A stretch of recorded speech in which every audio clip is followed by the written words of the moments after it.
Andrew, I am flattered you asked my opinion about some of the crowdfunding platforms out there, so here's the short answer and then the fire hose answer.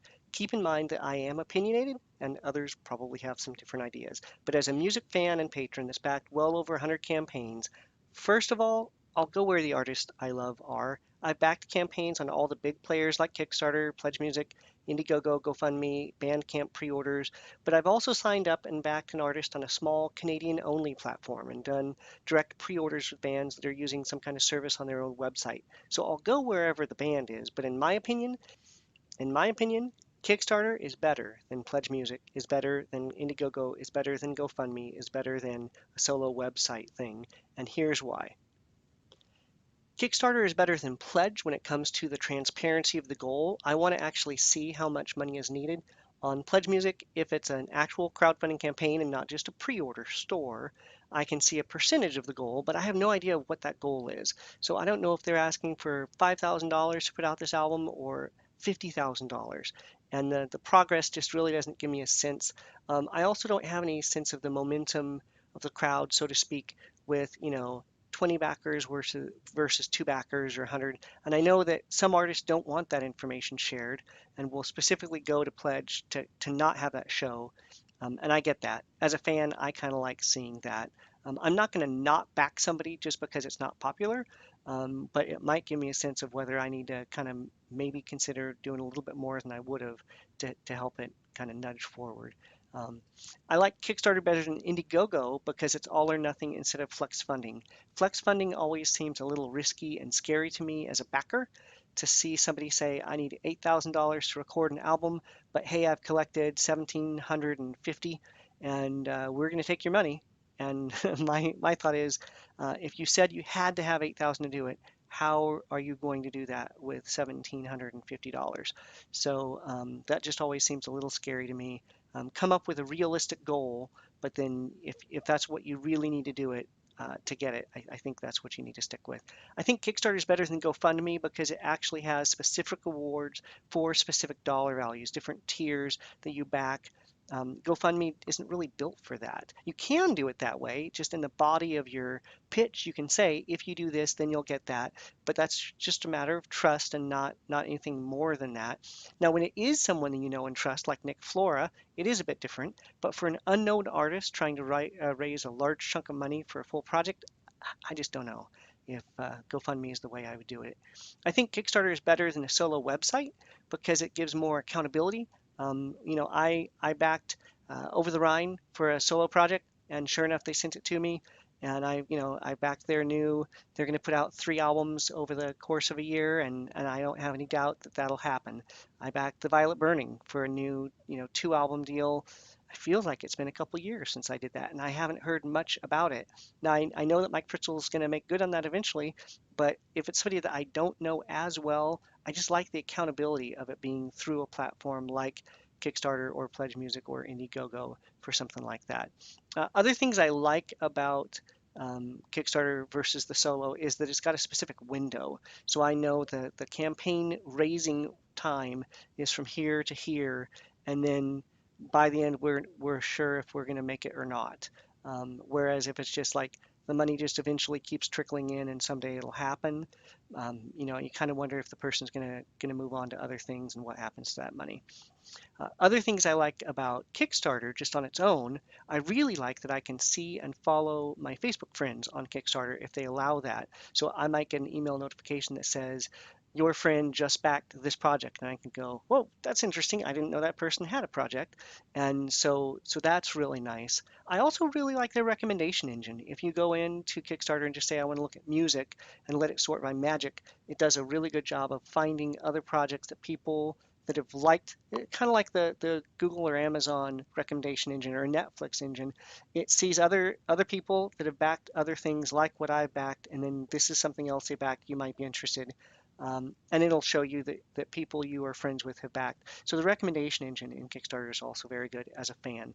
Something that I really like about Pledge music is that all of the levels come with what they call the access pass, which is the digital download plus kind of the behind the scenes, all of them. So whether you get the vinyl, the CD, the t-shirt, whatever, all of those packages come with a digital download that's built in. On Kickstarter and Indiegogo, an artist can do that, but they certainly don't have to. In fact, I've seen sometimes where they'll say $10 for the download, $20 for the CD, $25 for the CD and download, and I'm just thinking, it's bits. I've already paid you for the music, just include it. But so I wish that those other platforms had it built in. But Kickstarter and Indiegogo aren't really built for music only the way Pledge is. So that's really kind of up to the artist to think that through. Now, one thing I do like about the way Kickstarter does it versus Pledge for the digital is I've seen a number of artists on Kickstarter use Bandcamp redemption codes for the full digital download. I like that so that I can add it to my collection on Bandcamp and that I can actually get it in FLAC and not just MP3. Right now, I'll back somebody on Pledge Music. I'll get my digital download on MP3, and then I see that they actually have it on Bandcamp, and it's not in my collection. I can't stream it, even though I bought it, but I bought it through Pledge, and it's almost like I get punished for ordering it ahead of time instead of getting it where I really like to have it. And I know that codes are very inexpensive for bands to get on Bandcamp. So I would probably just say those artists that know they're in that situation ought to do their fans a service and ask the ones that are backed if they would like a Bandcamp download code. I'm just not quite sure how they could work that best. Some things I don't like about Indiegogo, it's hard to sort by newest. I'll go to music and then sort, and Kickstarter is really good about sorting by newest. Pledge Music is as well. Indiegogo kind of wants to lump trending in with newest and not necessarily show you in the same order each time. The other thing is I know this is going to sound incredibly lazy, and I'm not really that lazy, but there have been a couple times where I have like bailed on backing a campaign on Indiegogo because I'm ready. I hit, I want to back this one, and then it wants me to sign in again. I sign in again, and then it wants me to dig out my credit card to validate the expiration date. And that's in my wallet, which is in the other side of the house, and I've already got the laptop on my lap and stuff in the room, and I don't feel like getting up to go to the other room to get my wallet, to get the card, to put in the code, and I'll just, save that tab for later and come back to it later. And, I do eventually go back, but it's just kind of off-putting. I don't like their flex funding that feels risky. And the other thing I really don't like Indiegogo, if you're watching, it's really impossible to ask your artist a question. So I'll see an artist, I'll see they say something and I want to know a little bit more about it. At least on Kickstarter, I can go to the FAQ tab and then click the button to ask a question. On Indiegogo, that's completely disappeared. There used to be a way to ask a question and it seems to be gone. So those are my opinions as a backer. Now, as an artist, I imagine some of the things to consider would be how much of what I raise will each platform keep for themselves? And I don't have answers for that, but I do know each of the platforms have those answers on their kind of information for artists. I would be curious about which platform is easiest for my fans to use and which might they already have an account on or already trust. So that's something to consider, the popularity or widespreadness, if you will, of the platform you choose. And then will any of these platforms help me through the process? I know Kickstarter has some training resources for the artists. I know they've got a new relationship with a company called Crate for vinyl rewards. I know Pledge Music, I believe Pledge Music does some help with marketing, but I'm not sure. Um, but I will say this, I feel there are a number of things any artist can do to have a great campaign, regardless of what platform they use. So here goes. Build your email list ahead of time, or your Facebook followers or your Twitter followers. Maybe do a noise trade giveaway ahead of time to build that list of email addresses and Facebook, Twitter identities. Advertise the campaign advertise the campaign is coming ahead of time and build some buzz for it. Send out actual old-fashioned press releases to music media websites that cover your genre. So whether that's Indie Vision Music or Jesus Freak Hideout or New Release Tuesday or Paste Magazine or Relevant Magazine or whatever that resource, Rapzilla, any of these music media websites, Let them know ahead of time, this is launching. If I get a copy of Down the Line Zine and it tells me that, the Altar Boys are reissuing their very first EP as a 10-inch vinyl on Kickstarter, I would be like stoked. And that's only because Mike Stan tells Down the Line Zine who puts it in there. By the way, that's not real, but hey, if it happened, my money is like ready to go. But let those folks know ahead of time that it's coming so they can actually tell their audience and readers about it. If you've got any chance of being a guest on someone else's podcast to launch around the time that your campaign launches, that would be worth pursuing. Have an actual video for your campaign. Suck me into the story behind the campaign. Make me like you, and then I'll want to help you. The nitty gritty details about the campaign, like, this is when I expect to release it, this is who the producer is, all those things, they can and should be included on the page. Doesn't have to be in your video though, so don't make like a 10-minute long video, but definitely for sure, suck me into the story, suck me into who you are, so I'll want to help you because now I feel like I'm your friend, or at least we have a connection of some kind. I've got a reason to want to see this come to pass. So that's huge to be able to do it in a video. When you make that video, watch it, review it, re-edit it, recut it if you need to. I've seen campaign videos that were clearly on somebody's phone at a diner table with two people just talking into it with all kinds of noise in the background, and they're flubbing what they're saying. And I'm just thinking, could you not have watched that there, realized that that was a bad take, and done it again? I mean, it was just so. If this is the care they put into asking for my money, what kind of attention is going to be paid to the music that they make? It doesn't have to be like professionally done. Don't spend, hundreds of dollars to have a Kickstarter campaign video professionally made, but you know, at least watch it ahead of time to make sure that it's not really bad. Please, please, all artists, include samples of your music on your campaign page. Now, I get 90% of the people that hit your campaign page are there because they already like you and they saw you post it on social media and they followed you there.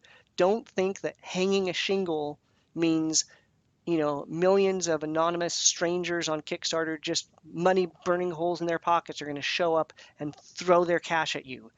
Most everybody who backs you are likely people who already know you and like your music. It's that pool of followers that you're going to tap. But there are some of us who are like scouring Kickstarter looking for new stuff. And I want to see what it sounds like. And then I get there, and then there's no sample of their music on their page. And I'll, look up their website and find it out. And I'm willing to do some work to find out. But like, you don't want to have to make total strangers do a lot of work to see if they want to give you their money. Make it easy, put the links right there on your page so that they can hear what you sound like and to know if they want to back your campaign. Even if you're doing a demo for a debut album, so you've got no professional recording, fine. Put your phone on the piano, play. Put your phone, on the counter, get out your guitar and play. And then say right on there, this is an acoustic, rough edit. I'm anticipating drums or strings or whatever, but at least give me a taste. Like, can you write a song? Can you carry a tune? Is it going to be like, does it show any potential? Do I think I'm going to connect with it? So you want to have music samples on your campaign page. Have clearly thought out goals and rewards, and then plan for stretch goals ahead of time. And then think through those goals. Um, I've had some campaigns. Well, the new Young Oceans project. I really like those guys, and they had a pledge music campaign that just closed. They had digital only. They had vinyl and CD, but they didn't have just CD. They had just vinyl, and they had vinyl and CD, but they didn't have just CD. And I don't know why, but like somebody looking at their stuff with them should have said, "Hey, what about this?" So that's another thing, is have several people go over your campaign while it's in draft mode, whether it's spelling or grammar or something that just doesn't make sense, that's poorly worded, or hey, why isn't there a campaign for this? That is good. And be careful about what you commit to. I know that Andrew from Project 86 had done like some calligraphy options as a reward for a Kickstarter ages ago, and 6, 9 months later, he's still like posting that he's still working on these things like all this time later because he actually kind of committed to more than maybe he wanted to later. So be careful about what you commit to with those as well. Keep in mind the impact, but have those thought out ahead of time, and then think about stretch goals. Like, okay, so if I hit 100% in the first, 10 days, how can I push this forward? What else can I add? Whether it's an EP of covers, whether it's a reissue of some stuff that's never been out before, since it had gone out of print years ago, whatever. Think through the ideas of stretch goals. The other thing is work social media during the whole campaign. So you've given advance notice, you've created some buzz to all your fan base, you've sent out press releases so the media that covers your genre knows about it in advance. You're launching some kind of buzz when it drops on whatever platform you chose, and then keep working social media during the whole campaign and be available to be responsive for questions. I know one person that launched her campaign and then went on vacation because she was going to go on vacation. Don't be gone on vacation while your campaign is just kind of sitting there with nobody running the show. And then afterwards, you commit to regular communication with backers. And that's just going to help you out for the next time you want to do something. But you really want to have regular communication with the backers so that we know what's going on. Fleming and John have a new album coming out that I backed several years ago, and I'm still waiting for that. And guys, I'm willing to wait however long it takes because I know you guys are going to put out a great album. And every now and then I'll get an update from them that, so and so's in here playing drums, or this is the, clip we just recorded. But it's kind of hit or miss. And then other folks, it's like, here's three kinds of artwork. Which ones do you want? Here's the update on this. Here's the update on this. This is what's going on. And those regular status updates are pretty cool because I know something's happening. So I would say this to any artist considering doing a crowdfunding campaign: go out and back a campaign for someone else. Um, if you're thinking, I want to know what the experience is like on these different platforms, find one campaign on Kickstarter, one on Indiegogo, one on Pledge, one on GoFundMe, and back them. See what the experience is like that you are going to ask other people to go through. So you can say, "Oh wow, that was easy," or "That was terrible." You know what you're asking them to go through, and then you know what that process is like on their side of things, so that you know what you can do best to help meet them as they're trying to help you with your project. So, go out and back some other artists' campaigns as well, just so you know what the experience is like. Andrew, I hope that isn't too overwhelming and answer some questions. Definitely reach out to me if you want to talk some more about it, because I would love to like let you know what I think about all of these. And by the way, I'm a big fan. Loved the normals. Love your solo stuff. And then I really like the pivot, so I'm looking forward to the next season. I've been blown away by some of the stuff going on with some of the folks you've been talking to. So please keep it up. Thanks. Bye.